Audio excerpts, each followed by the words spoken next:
Toro Gir Geraldo.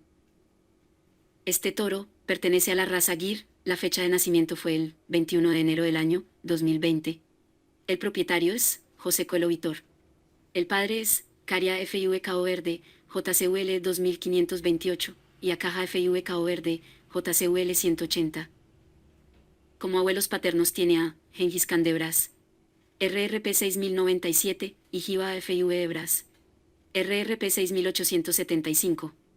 Y abuelos maternos a Radar 2 Pocoes, A7368, y Operaria de Bras, RRPL 293. Ubre en la raza Gir debe ser ancha, larga y profunda, con gran capacidad de almacenamiento de leche, volumen compatible con la edad y etapa de lactancia, formando pliegues cuando está vacía. La consistencia debe ser blanda y elástica, glandulosa, y no fibrosa, carnosa.